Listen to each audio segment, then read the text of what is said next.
So those are some pictures I had the privilege of taking when I was traveling with Guru Maharaj, and predominantly from South Africa and India, Mayapur. So well, that was quite old, I guess, in many ways, but I guess maybe there's nothing necessarily wrong with that. Our remembrances and relationship with Guru Maharaj is eternal in any case. But it is with my great privilege and honor to introduce today's guest speaker, Bimal Krishna Prabhu. And a little bit by way of background. Many of you, I'm sure, will know Bimal Krishna Prabhu. So maybe it doesn't require an introduction, but nonetheless, it holds me also. Bimal Krishna Prabhu is actually qualified as an analytical chemist. And I thought, well, I'm not sure what that actually means, but it sounds like it.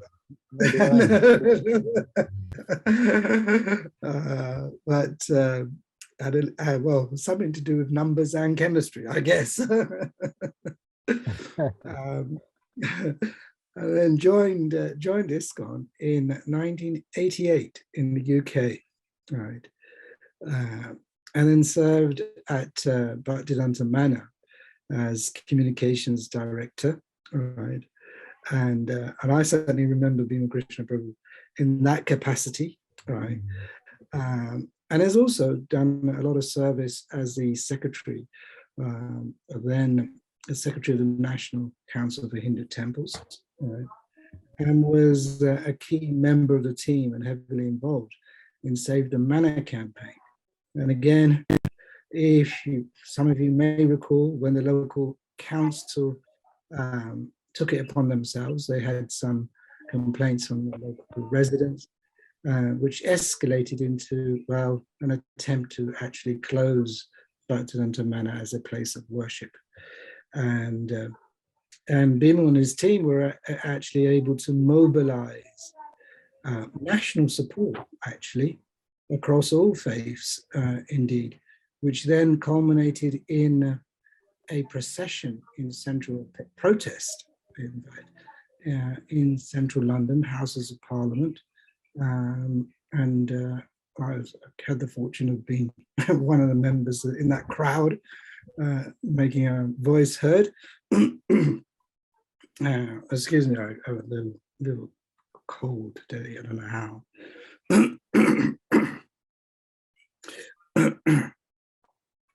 And then in between 2006 and 2017, Bimal Krishna Prabhu was also one of the co-temple presidents in one of Guru Maharaj's flagship temple, say, if I can call it that, in Ujjain. And since 2017, he's been currently serving in Vrindavan. So thank you, Bimal Krishna Prabhu, for giving up your time and joining us today. It's always a great pleasure to see you and have your association. I remember last week we had Srila Prabhu, who's now in the States, and he served Guru Maharaj as a personal secretary, a cook, right?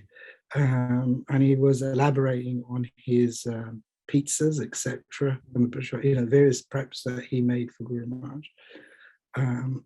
And it was wonderful to actually listen to him and recall some of his remembrances. And hopefully, certainly for me, and I'm sure for others, it was an opportunity to sort of, if I can say, reconnect or strengthen our connection with Guru Maharaj. And I suppose this is what these sessions are about. They, are trying to basically, for my part at least, a meager service in trying to inspire disciples, other devotees, right? So I do hope that, God family, find them of benefit. But I'm sure even listening to Bimal Krishna Prabhu, he'll churn some of that nectar for us. And yeah, so I'll hand over, without further ado, hand over to Bimal Krishna Prabhu. Thank you very much, and thank you to everyone for having me here today. It is certainly a great pleasure to talk about and glorify and remember Guru Maharaj in all of your company. It's a wonderful program we have. You have about remembrances of Guru Maharaj, which is continuing for the last couple of years. It's really, really fantastic. Now, it's been, as I said, almost 2 years now. 2 years according to December, I think it will be, when Guru Maharaj kind of left us. And I still remember the day, the evening. It was India, I'm talking about Indian time now, when Guru Maharaj, when we heard, I think it was around 6 o'clock, 6 p.m. India time, when we heard that Guru Maharaj had left us, and we were all the devotees at ISKCON Vrindavan, we all gathered in the temple room because we had heard that Guru Maharaj is in critical physical state. So all of us gathered and we were chanting very gravely, very dedicatedly, sincerely for Guru Maharaj's well-being. And I remember the scene when it was announced. I was informed, and I informed Vaishnav Maharaj, who was leading the kirtan at that time, to make an announcement. And the scene, it was a very grave scene, very critical scene, especially for the disciples, direct disciples of Guru Maharaj. I don't think I can ever forget that scene of ISKCON Vrindavan. I'm sure it was repeated world over. I like to remember Guru Maharaj with wonderful memories and experiences and remembrances. I was fortunate enough to serve directly under Guru Maharaj. Krishna Prabhu, sorry, could I make a request? The voice is a little low, right? Yeah. And I think maybe if you sit closer to the, or you got headphones on, I believe. I got headphones. Yeah. Earplugs. Is this better? I just make it closer. Yeah, if that's not too awkward for you. No, that's okay. I'll just put it next to my mouth. And also the internet connection here in Vrindavan, especially the weekends, Sundays, is always a dodgy one, because a lot of people are using the internet. So many thousands of people come to Vrindavan. So that makes the internet go down. We always have problems. So I just would be. But the other thing I might request is that your face is a little dark. I don't know, in terms of lighting. Let me just have a look. I got all the lights, but I think the way I'm probably sitting, I don't know. Is this better? Slightly, maybe. I don't know. It's dark. You can see it's dark. Let me just shift around. But you don't need to see my face. You need to hear it, I think. Well,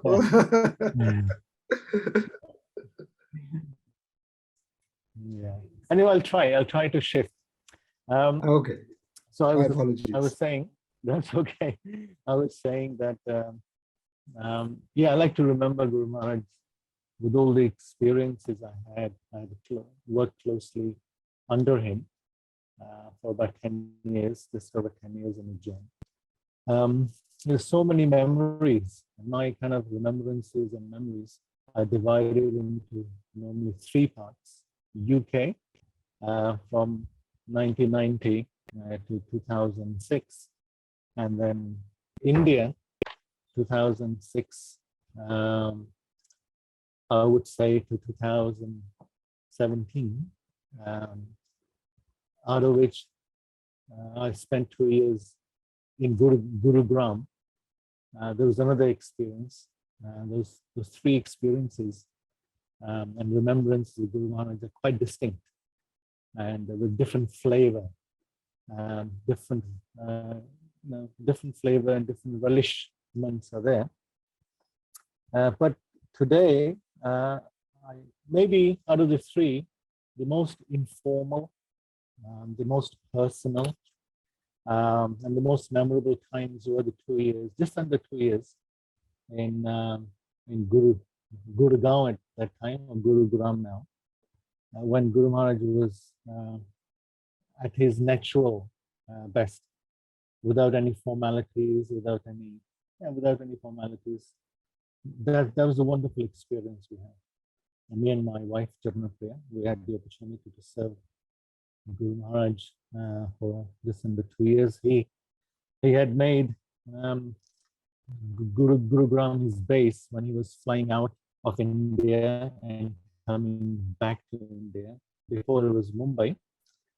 Then he made Gurugram base. Practically every 4 to 6 weeks, he was either coming in or going out. And before he went out or after he came into India, he on average spent 3 or 4 days in Gurugram, and he just relaxed. It was himself. Those are different memories. But today I like to remember Guru Maharaj and share with you Guru Maharaj's remembrances through his instructions. Now there are many instructions Guru Maharaj gave individually, collectively, to various devotees. Personally, on the many years I was with him, I remember, I think, I could be wrong, this is personal choice, the 3 most important instructions. I just like to share them with you. We can discuss, I can share my realizations on that. And we know, number 1 is, we know that Guru Maharaj is totally dedicated and committed to Srila Prabhupada, to ISKCON. And we know that Guru Maharaj was very well known in ISKCON as Prabhupada man. You know, he used to call him, he is a Prabhupada man. So, and you know, and Guru Maharaj often talked about Srila Prabhupada, Prabhupada's contribution to the world, the importance of being dedicated to Srila Prabhupada. And Guru Maharaj always stressed for all of us to remain in ISKCON. And this is really the first of the 3 most important for me instructions come in. He often used to say, no matter whatever happens, never leave ISKCON. So I remember that quite often. And we know Guru Maharaj knew, and we know that there are, on a managerial level especially, there are always disagreements, there are always various opinions, and sometimes these disagreements go into different level altogether, and the result sometimes is the devotees leave ISKCON. They leave the temple, they leave ISKCON, they start living independently, they may join other religious organizations. And Guru Maharaj had also personally seen it, had experienced it. And we can see, unfortunately, sometimes it still happens. It's bound to happen. And Guru Maharaj was very concerned about devotees' spiritual life, about devotees not remaining in the shelter of Srila Prabhupada, once surrendered to Srila Prabhupada. So he was very concerned about that. And he also made special efforts to bring back some of the senior devotees, Srila Prabhupada disciples, to bring them back to the shelter of Srila Prabhupada as they once were.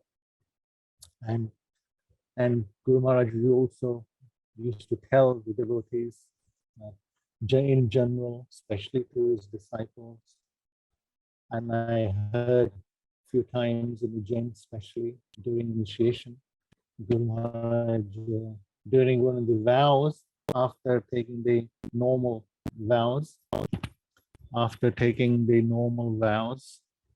Guru Maharaj also told those who he were initiating, he said, no matter whatever happens, never leave ISKCON. So you can say this was one of the vows they took, or you can say, you can interpret it as he was stressing that giving them instruction during their vows, however one wants to interpret this. So he was always very concerned. And we see today, unfortunately, especially in Vrindavan, the many devotees come, the ISKCON devotees, but when they come, and slowly, for one reason or another, they're actually drifting away from ISKCON. They join other organizations, other gurus. And Guru Maharaj, as I said earlier, was extremely concerned about that. He knew the importance of how fortunate we all were and are to have taken shelter of Srila Prabhupada and his ISKCON, and then we leave, when someone was to leave. So close, but yet so far. And sometimes he even went further during his initiation, when he was giving initiations. He said, no matter whatever happens, never leave ISKCON. Then he went further, said, even if I leave ISKCON, you don't leave ISKCON. So that was when I heard for the first time, I was kind of very much struck with that. I didn't realize the importance of what Guru Maharaj was saying until later. Why he was saying that, and we know, unfortunately, that this does happen, and sometimes it's quite concerning to see devotees come ISKCON, take shelter of Srila Prabhupada and leave. So no matter whatever happens, never leave ISKCON. So that was the first of the three kind of instructions I wanted to share with you. The second instruction, Guru Maharaj before you go on, yeah, I maybe at this juncture, if you don't mind, is it okay to take some questions on that first? Yes. It'll be nice to have a realizations and questions. Yeah. I mean, I'm not really qualified, so Bimal Krishna Prabhu is far more qualified than myself. No, not at all. So I'm going to invite some questions if devotees have. I mean, it's a very important point that Bimal Krishna Prabhu makes, actually. And I'm sure many of you have heard Guru Maharaj never leave ISKCON. What does that actually mean in practice? So I'd like to sort of invite questions, if anybody has any questions for Bimal Krishna Prabhu at this stage on this specific instruction. Right.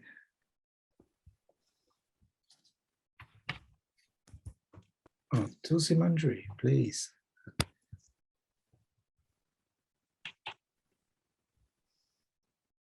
You're muted, Tulsi. Hare Krishna. Hare Krishna. Hare Krishna, Dandavat Pranam, all goes to Guru Maharaj and Prabhupada. Hare Krishna, Dandavat Pranam to all the devotees and Vaishnavas. Hare Krishna, Pranams to Gaura Hari Prabhu and Bimal Krishna Prabhu. Very nice to see you both. Hare Krishna, Bimal Krishna Prabhu. Very well.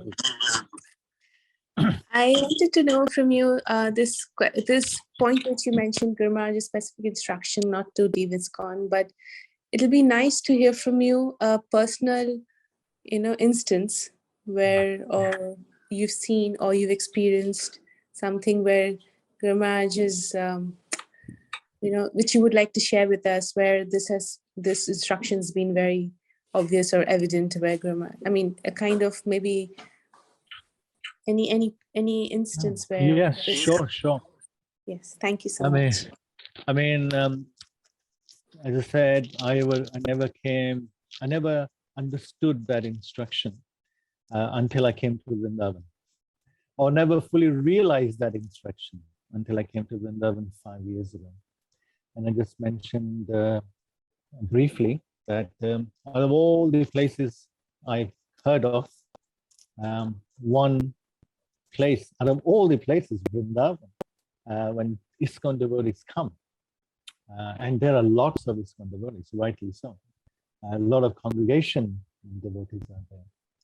But unfortunately, the trend is not new. It's not within the last 5 years. It's been here for the last 10, 15, 20 years, maybe more.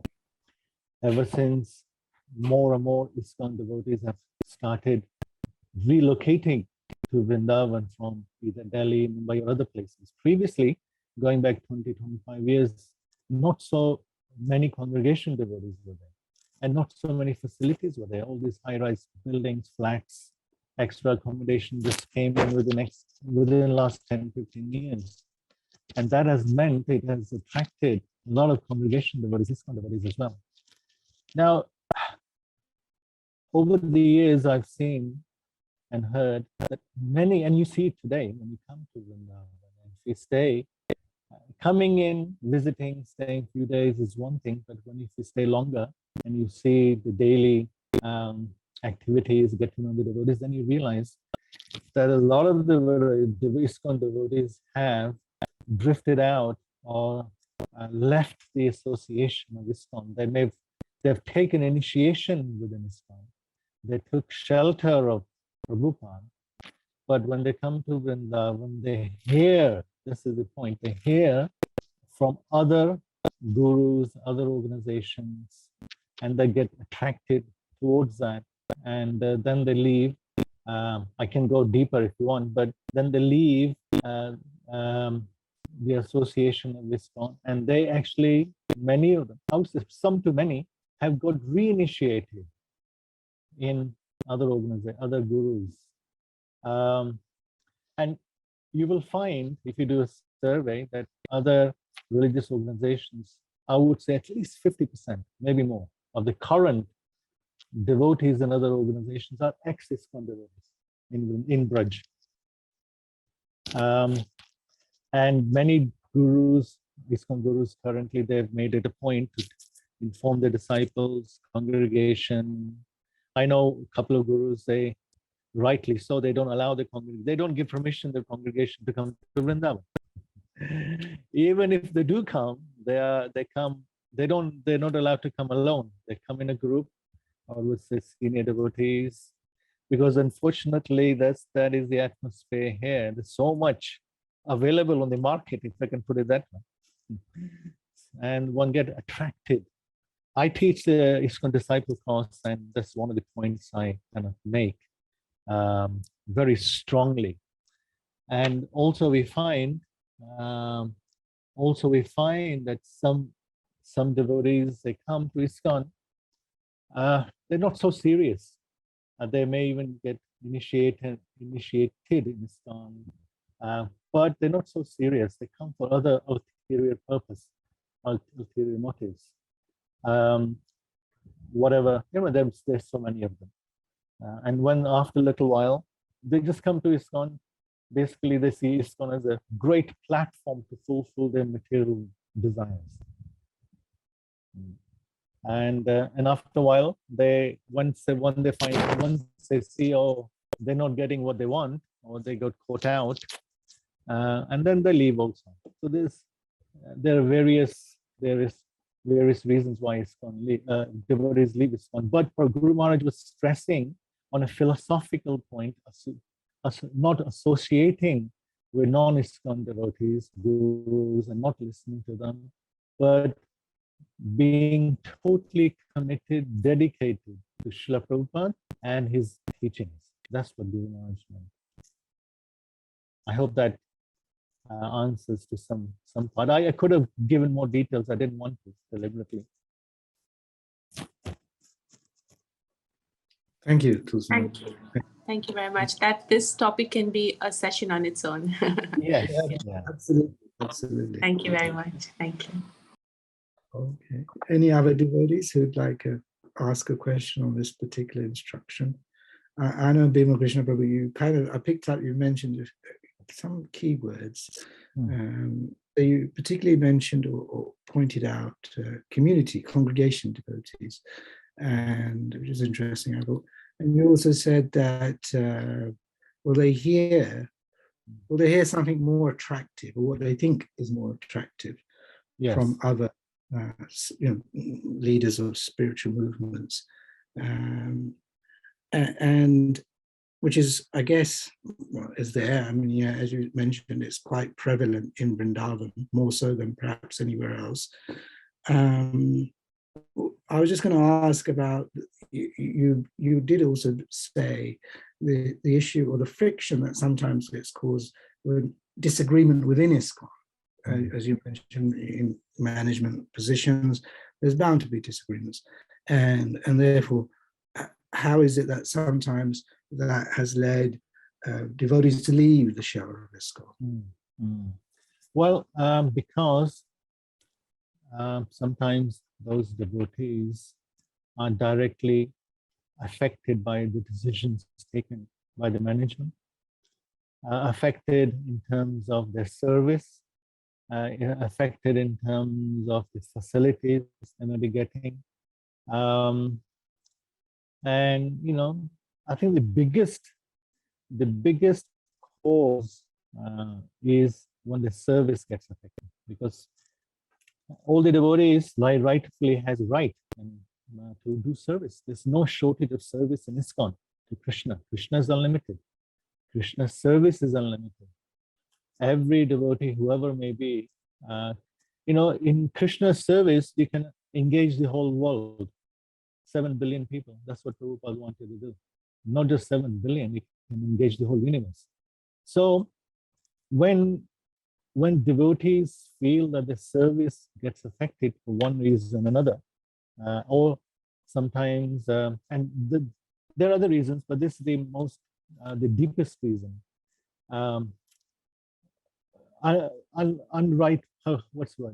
Unjustifiable in their mind. And so then that friction comes. And then also the management sometimes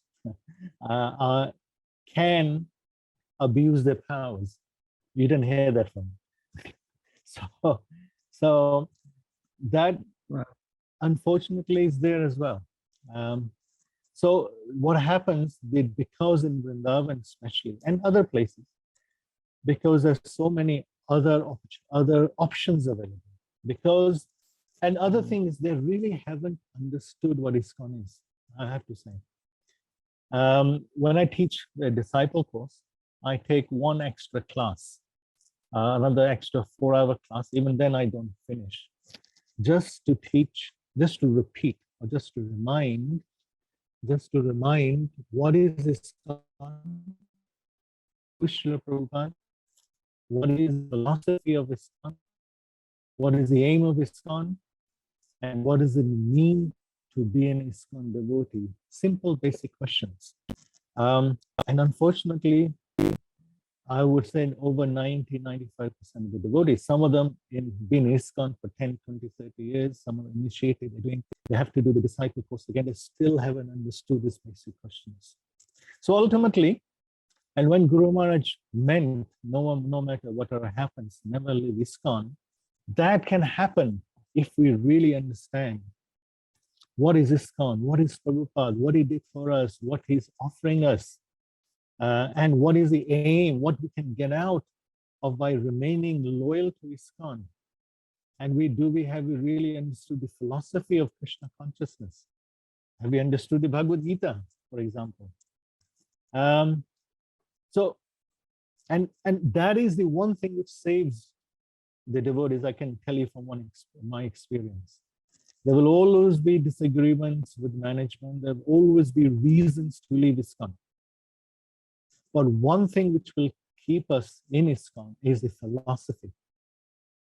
If we understand what the philosophy is, if we understand who Srila Prabhupada is, what he did for us, who our Guru Maharaj is, what he's done for us, like that, we have to really get a grip of this. Unless, knowledge is the basis of everything.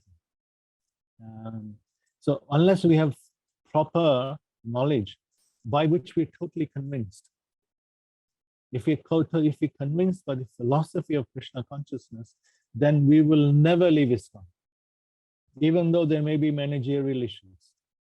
What is binding us to Prabhupada and ISKCON is the philosophy. And what is the end result of that? And it's very important for all of us to really delve into, what Prabhupada has taught us, his teachings, or the philosophy of Krishna consciousness.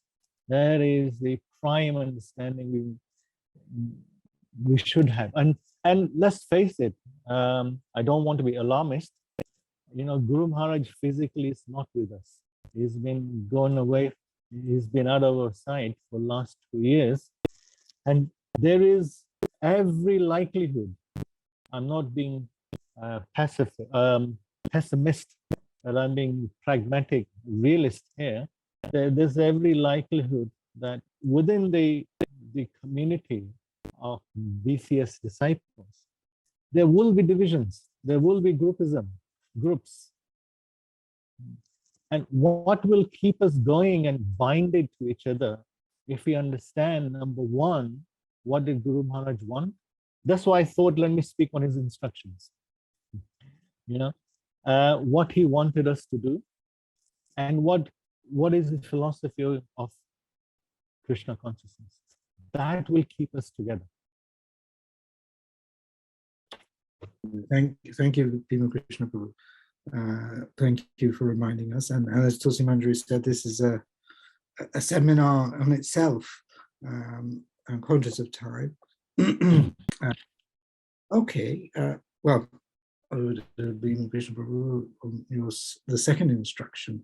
And I think, yeah, you're absolutely right. It's understanding that philosophy at the end of the day that binds us together, and having that proper understanding and properly situated in ISKCON to really appreciate and internalize what, the struggles that Prabhupada went through and what Prabhupada gave through his ISKCON movement, which is a unique contribution, as I'm sure you'll testify yourself.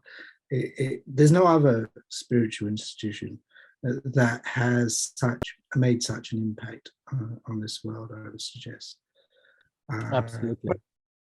Okay, I think if you can kindly move on to the second instruction. Sure.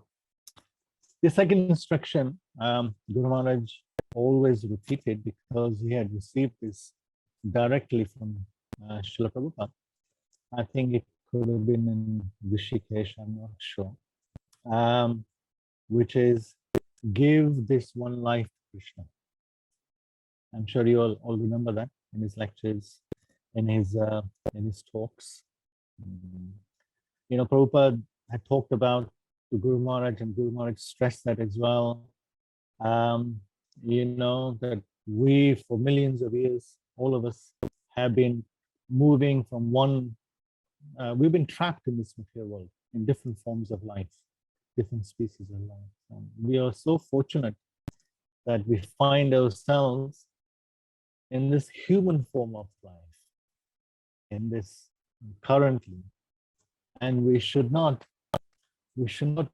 misuse that or utilize it properly for progression in Krishna consciousness and achieving the aim of life, which is going back to Godhead. And Guru Maharaj actually showed us very practically how to follow this instruction.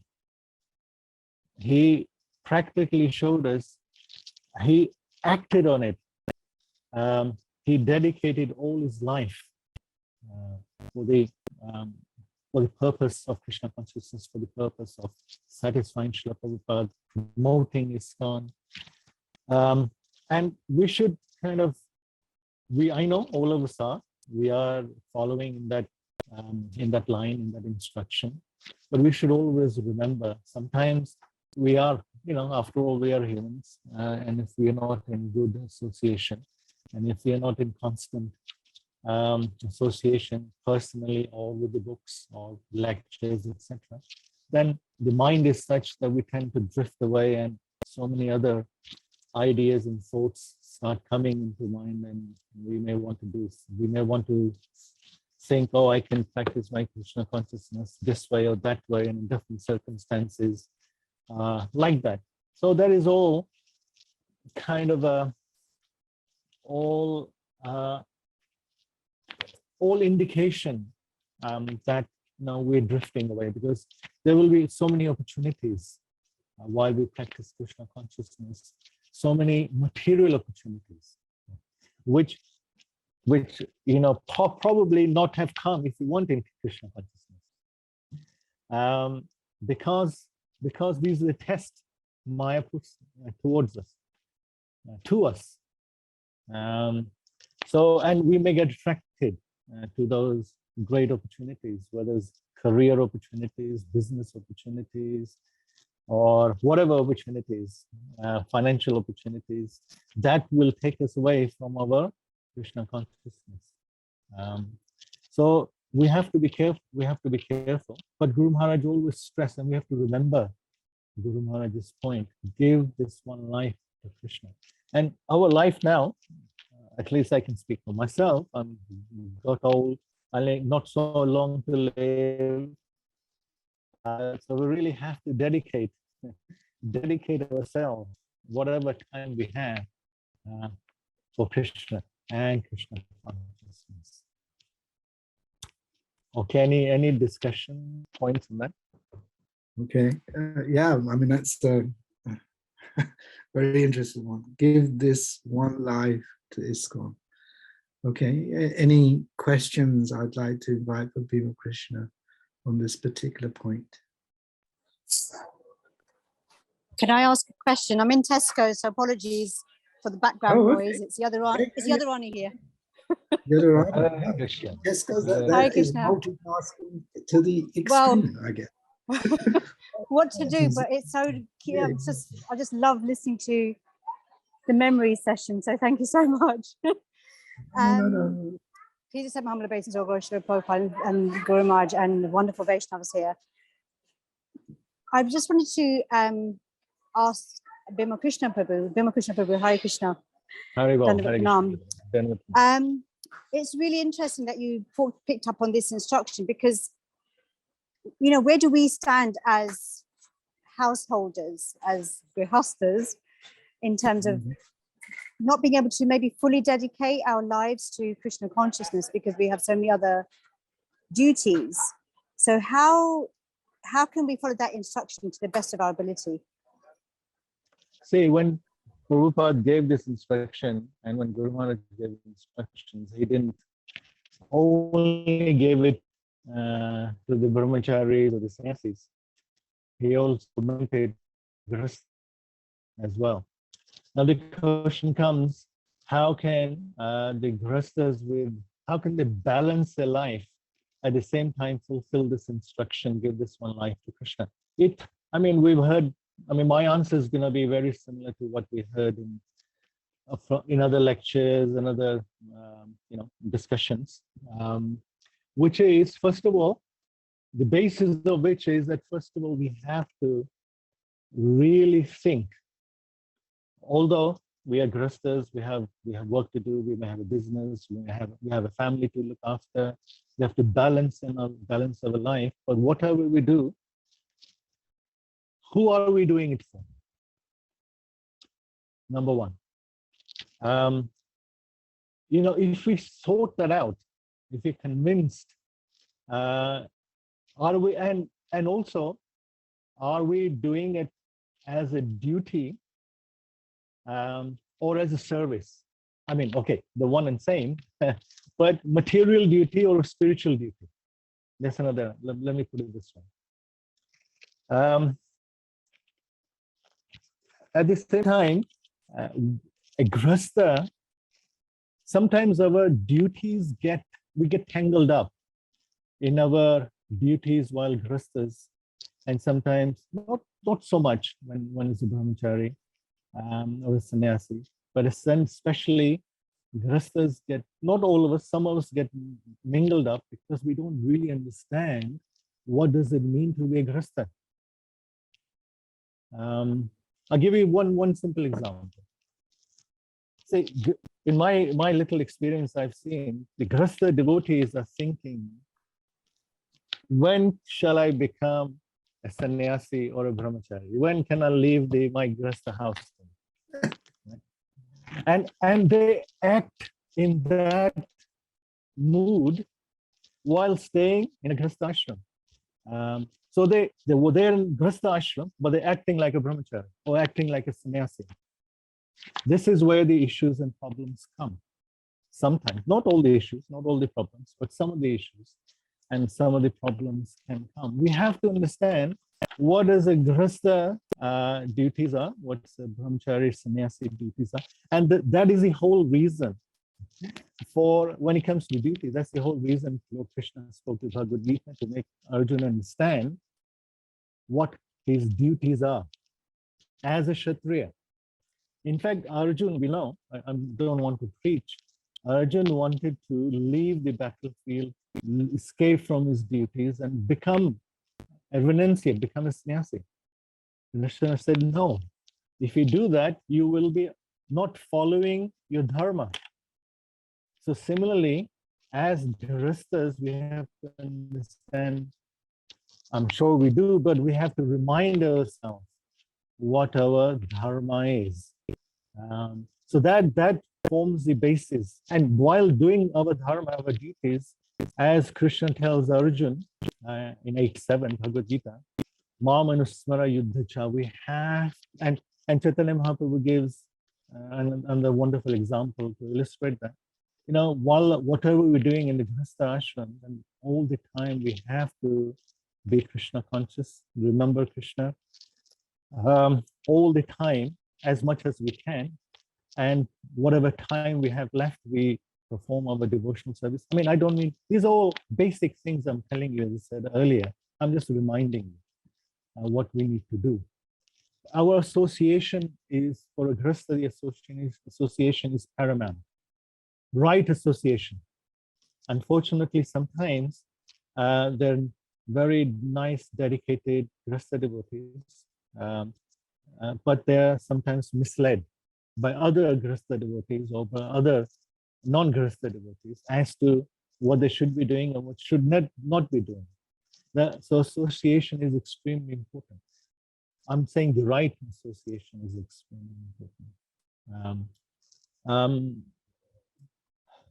Yeah, I mean, I could go on and on, but it'll be same thing I'll be repeating and stressing. But I would say we have to know what our duties are, what are we doing, who we're doing it for. Our association has to be right. And we have to understand the philosophy. We have to be convinced of the philosophy. Everything at the end comes down to philosophy. At the end, for me. Thank you. Thank you, Krishna. I hope that helps, Yadurani, Mataji. Yes. Yadurani. Okay, I'm assuming that it does. It's clarified. So, I don't know if that's a new hand there, Tulsi Manjari, or the previous hand. Yes, I just wanted to share. I just wanted to share like once Guru Maharaj told me personally, like how as Grihastha, how we can engage. I just wanted to add this for Yadurani Mataji, if it helps, that he told me that to love Krishna the way I love my children. That time it was just one daughter. So Guru Maharaj mentioned that try to love Krishna the way you love your daughter. So that I thought was sharing. Thank you. Wonderful. Thank you. So that, I think that means that you recently had a second child. Yes. Congratulations. Thank you very much. Hare Krishna. Yes, yeah, that is another phenomenon in itself. Give this one life to ISKCON, and having that correct understanding called in terms of duty and ashram, and the problems I suppose that can create when we maybe artificially try to act out in a manner which is not in accordance with our ashram, essentially. Which is, I suppose, I guess most of us are in the Grihastha ashram here on this call. Yeah. And maybe it's maybe it's a frustration of family life that leads us to maybe think prematurely that the answer, the solution is to renounce and take up a sannyas mentality instead. Yeah. Okay, Bimal Krishna Prabhu, on your third point and third instruction that you want to share with us. Okay. Third instruction, which I heard a lot. There, besides these, there are 2 or 3 others instructions, but which I made a note, I'll briefly mention. But the third most important instruction is do your service first class. Whatever you do for Krishna, do it first class. When it comes to our service, whether all aspects of service, whether it's giving lectures, hosting guests, preparing, cooking prasad, running govindas, running guest house, whatever it may be.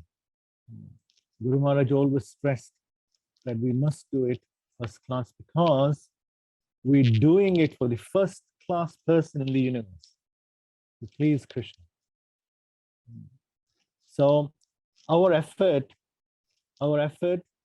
should be that whatever types of forms of service we do, then if we do it first class, then that will be very effective and that will preach.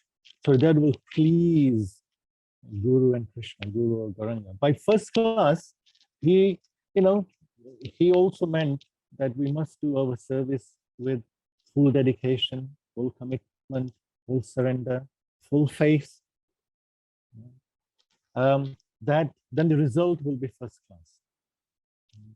Not that all the time the results we expect has to be first class. No, because karmanneva adhikaraste, as we know, Bhagavad Gita 2:47. So Guru Maharaj always stressed that particular point, do it for first class. He wanted to instill in us that we should be proud, not in a negative way, proud in the sense we're fortunate to be engaged in Krishna service. And so therefore our effort should be that whatever we're doing for his Guru and Krishna, it should be the best. And that's what he always stressed to us. And we tried. We could never do, at least I couldn't do, as first class as Guru Maharaj did. We all know how first class Guru Maharaj wanted, how he himself acted in that way, and whatever we did was just fantastic. And he was very particular about doing things. He was so particular that I remember once he was in Ujjain. In the early days, he was preparing a press release. Raghu Pandit Prabhu, who is the PR officer, still is, right from the beginning, and he prepared a press release. The office was downstairs, and Maharaj, Guru Maharaj is staying up. I don't think the lift was there. Even if it was there, it wasn't being used. Not certainly for Raghu Pandit Prabhu, wasn't using it. So he went up, he showed it to Guru Maharaj. Guru Maharaj corrected it. He came down by stairs. Raghu Pandit Prabhu corrected it. He went up by stairs. Guru Maharaj saw it, read it, he corrected it again. Raghu Pandit came down. This went up, he went up and down 2 or 3 times. By that time, he was huffing and puffing. He was physically tired. But then, and then he was also, Guru Maharaj could read, Raghu Pandit was getting a bit frustrated because of small corrections, which wouldn't have made so much difference in Raghu Pandit Prabhu's mind. But then Guru Maharaj said, look, it's not easy working with me because I'm very particular. I'm very particular the way I do things and how I do things because I want to do things first class. So, that was the that was a kind of lesson, inspiration we all got. Unfortunately, you know, we weren't up to his first class standard. We tried our best, and we're still trying.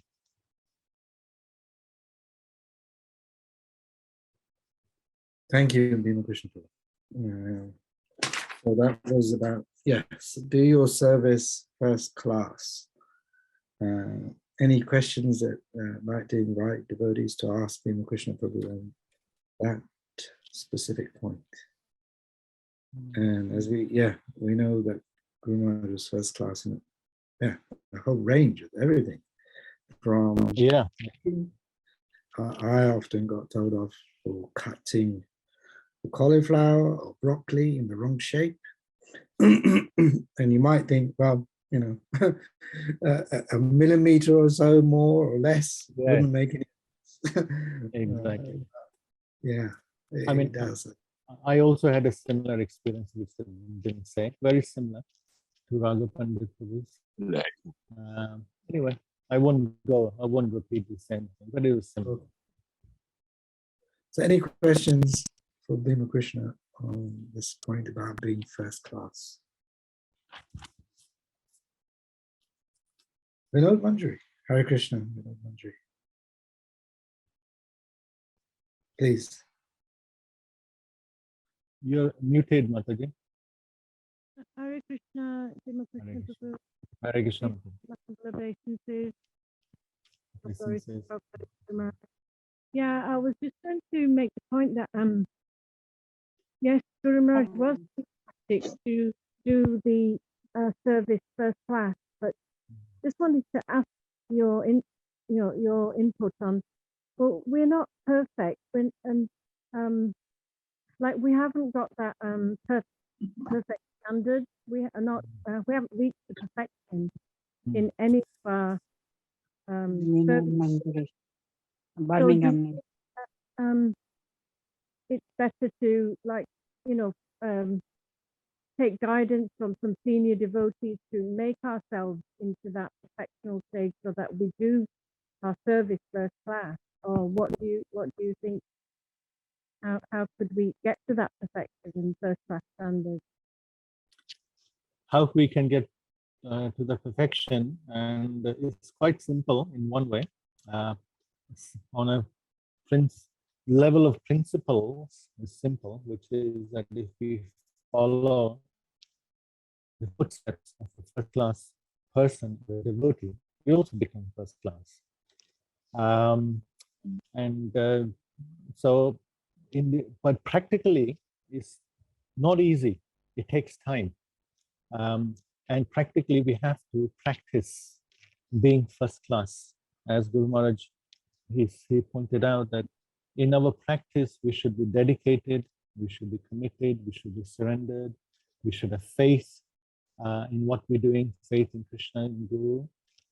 Even though the result may not be first class initially, but eventually the results will also be first class. That will depend on our surrender, our sincerity.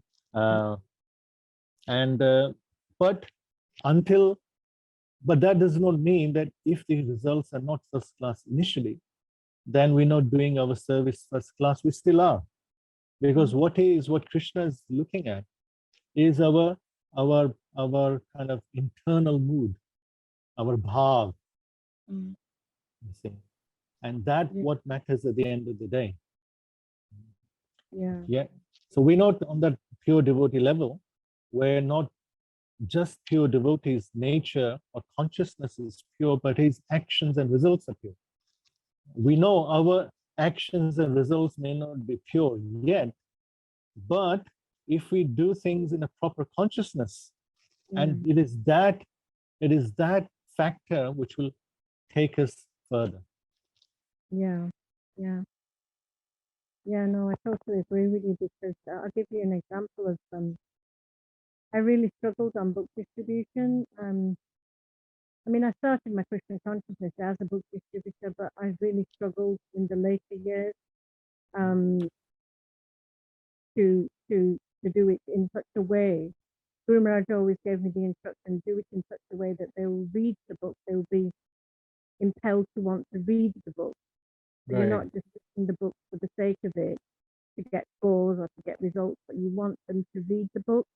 So I Sure. really struggled with that, but I took the time to I took time out to go to the Sankirtan orientation seminars of Vaisheshik Prabhu, and I think I attended about 8 of them, maybe 2 of them in Vrindavan, and then by his association and by his dynamic ability to explain to us how to distribute books, he has a Right. perfect formula that really does work. Actually, it does work. So that's exactly what you said, that we take shelter of a senior person who is perfect, although we may not be perfect, but then our sincerity, if that's what you're saying, if that's what I understood, our sincerity Krishna will help us, put us in touch with the right people, make that service Sure. better, improve and be perfect. So yeah, you're absolutely right. Yeah, thank you. Thanks for that. Thank you. Hare Krishna. Thank you. Manoj. Any other questions on that? Up on what you're saying, Bimal Krishna Prabhu. In pure intentions, because of course, obviously we're not in charge of the results. We can have the intentions, but the result we often we understand we need to leave to Krishna, and that may not be what we perhaps intended.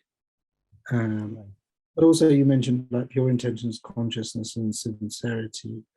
And I just wanted to ask this, maybe it's a little bit of a paradox or conflict between being perfectionist and first class. Because perfectionist is a term that often has sort of negative connotations to it. Yes. It can. Yeah. All right. And Yeah. what your on that was. Yeah. Right. I mean, being first class. Sorry. To interrupt. Yeah, we don't want to be perfectionists, maybe, right? Yeah. But we do things in a first class kind of way, if I've understood that. Yeah. Say from one angle, being perfectionist and being first class, there's no difference. But as you said, from another angle, perfectionist has or can have negative connotations in the sense that perfectionists, as we know them in the world today, they become perfectionists irrespective of whatever it needs to become perfectionist. They push they play politics, they put other people down, they do all sorts of things, as we experience in our workplaces. So much politics take place for promotion, for career. So perfectionist will do all the negative things, not all of them, it can happen, to achieve their goal. Whereas a devotee who wants to become first class becomes first class due to his or her devotion, not due to putting others down or pulling others down, or not being qualified as a PhD. PhD means pull him down, not that. You see, but through our devotion, our sincerity, our surrender, and that is preferred than to being a perfectionist. Okay. Thank you. Any questions on any of those three things? Bimal Krishna Prabhu mentioned at the very outset, he mentioned the first of the three instructions that you understood is dedication to ISKCON, never to leave ISKCON. Right? And the second one was to give this one life to ISKCON.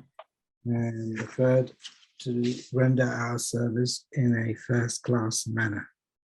So if any devotees have any questions on any of those three things. And I'm sure I'm very thankful to Bimal Krishna Prabhu. You can see that he's really internalized these three instructions and really taken them to heart and understood them thoroughly. Right? And so it's really inspiring to hear from him about these. So, thank you, Bimal Krishna Prabhu. Thank you. I wish we had longer time and we would have more of your association. But we can always come to Vrindavan. Pay a visit to Vrindavan. Please come to Vrindavan, take association of other devotees, senior devotees of Krishna. That's the real association. Yes, indeed. Leave behind Loy Bazaar and minimize our time there and take more association of devotees like Bimal Krishna Prabhu. Okay, I think there's no other instructions or other questions at this point. Yeah, thank you, Bimal Krishna Prabhu. Thank you very much for having me. Very much, displayed each of those instructions in your day-to-day life and character. So we're very fortunate to have your association. I'm not sure about that, but anyway, I'll take your word. I feel much more just in this short space of 1 hour, when before I had a bit of a I'm feeling under the weather, headache. It's about 30 degrees here. I don't quite understand why, but anyway, it's quite exceptional weather for the UK. And so I wasn't sure I'd make it. But now, just after an hour, I feel much more alive, in fact, much more and energized. So that I have to thank you and all the devotees on this call. Thank you. Thank you.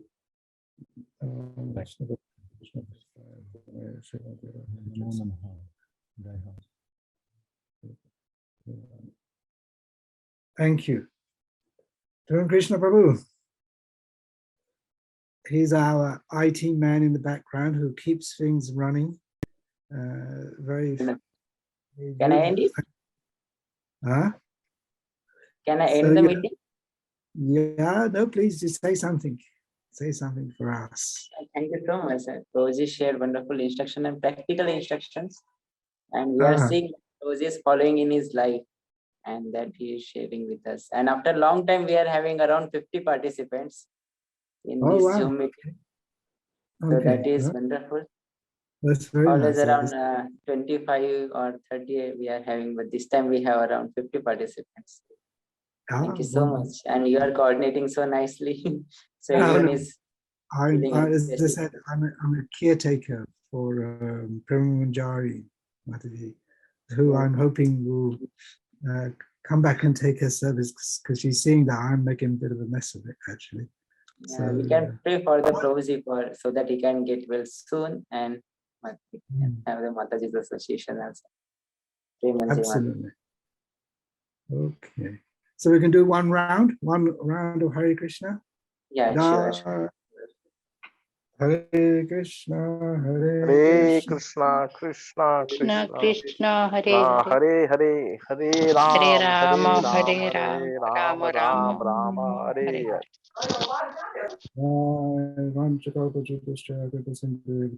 Sarvapatitanam Bhavinibhyo Vaishnavibhyo Namo Namah. Vaishnavibhyo Namo Maha.